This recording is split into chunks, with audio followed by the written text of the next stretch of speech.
Globalist publications have been open with their frustration that the population has not bought their latest PR stunt. As integration inside the European and American unions accelerates, the superstates themselves are being merged. On April 30th, 2007, a summit was held at the White House. The Security and Prosperity Partnership's secretive approach had alarmed the public.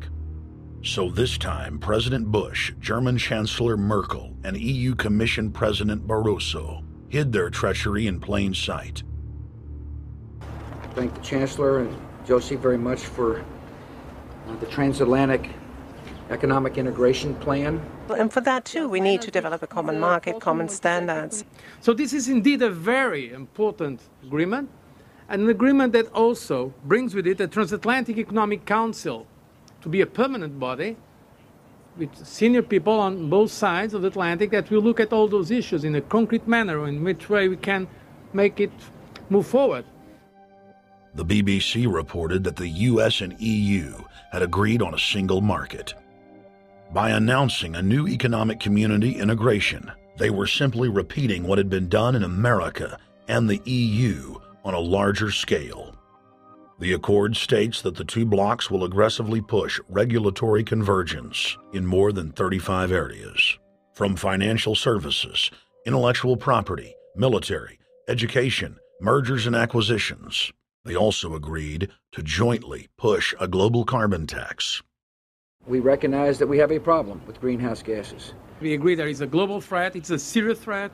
We agree there is the need to establish a limit to greenhouse gases. We need to discuss the possible pricing of CO2. How can we translate this into a market economic compatible scheme? We have agreed to establish a high-level group, a forum. This EU-US result is translated into the G8, debated together with the outreach countries, China, South Africa, Brazil, among others, and India. A global solution to a global problem. If Bilderberg succeeds, America falls. All the victimized countries lose their sovereignty. Bilderberg is not a person, it's not an idea, it's an ideal, a very powerful group of people working together and for the positions of ultimate and absolute power, destroying every constitution on earth, no matter how powerful the constitution of the nation is. That's what these people do. The African Union arose out of the African Economic Community, set up in the early 1980s. The African Union is financed by a consortium of international bodies, governments, and corporations. The African Union Army serves as an enforcement arm for the New World Order's exploitation of Africa. In Asia, APEC and ASEAN have announced plans to form the Asian Union, consisting of Asian and Pacific nations, having more than 3 billion people within its borders. APEC will become the Asian Pacific Union, and the world is to be divided into 3 great regions for the administrative convenience of the world government in which the UN is to evolve. As the unions form individually, they are simultaneously merged to form the first planetary government. They're trying to destroy every nation on earth which is trying to promote progress, because these people basically they are landowners. They don't need progress because they control the land. If you take the most powerful man in London, the people who belong to the Council and the Committee of 300, who belong to the Bilderbergers, the British royalty, the Guelphs, the black nobility of Venice and Genoa, these people they're landowners. The New World Order is the Old World Order. I mean, it's just the names have changed, the appearances have changed, but the concept hasn't changed. The idea is still to bring the men back, kicking and screaming back to the Middle Ages, post-industrial age world order. One of the things that is very shocking to most Americans is the fact that the United Nations Global Biodiversity Assessment, which came out in 1995, clearly shows that in order to protect planet Earth, we have to go back to a feudal system. They actually said that in the document. To craft a modern feudal society, the globalists are implementing a standardized North American Union ID card to track, trace, and control their serfs as they travel throughout the 3 regions of the NAU. Building on the massive displacement of humanity caused by globalization, the New World Order is rapidly constructing the physical infrastructure of the North American Union, the NAFTA Superhighway Control Grid.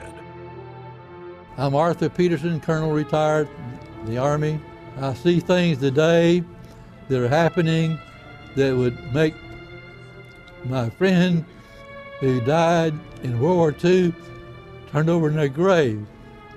To think that people would even consider confiscating land of farmers and ranchers and taking their homes away from them to turn it over to a foreign company in Spain, which was controlled by Don Carlos, I understand, a notorious socialist, and they get the tolls on Texas land for 50 years.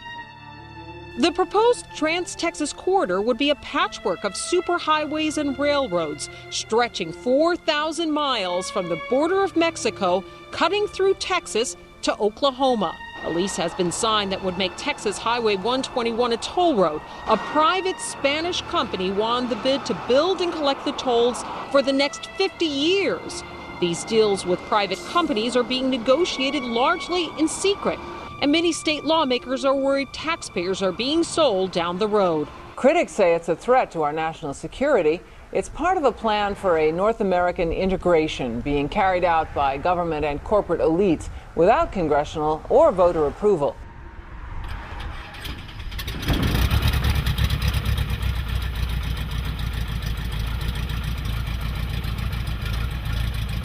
We took to the air over central Texas to get a bird's eye view of the Trans-Texas Corridor, which is under construction and will form the heart of the Trans-NAFTA Superhighway system.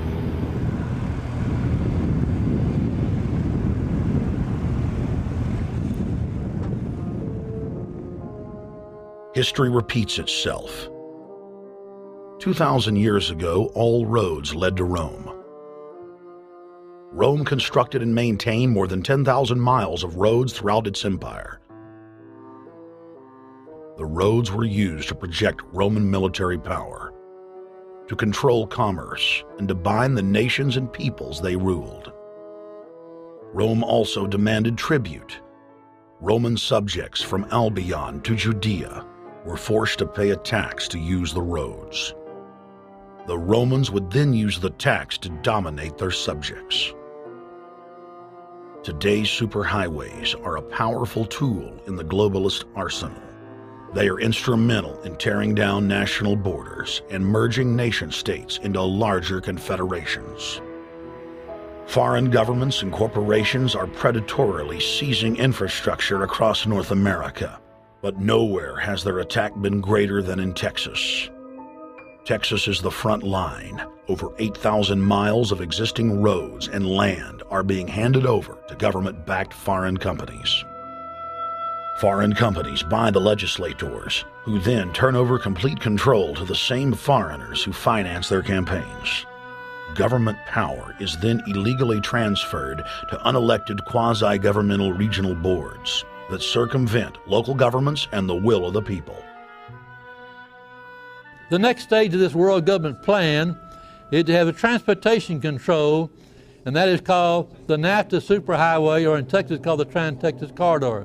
It confiscates 584,000 acres of land to be transferred into control of a Spanish company which will collect tolls in Texas for the next 50 years, and there's no limit in the amount of tolls that can be collected. More than 80 federal and state highways have been designated as international arteries. The I-35 NAFTA corridor starts deep inside Mexico and travels through the middle of the United States and ends in central Canada. Container ships from Asia dump their cargo on the Pacific side of Mexico.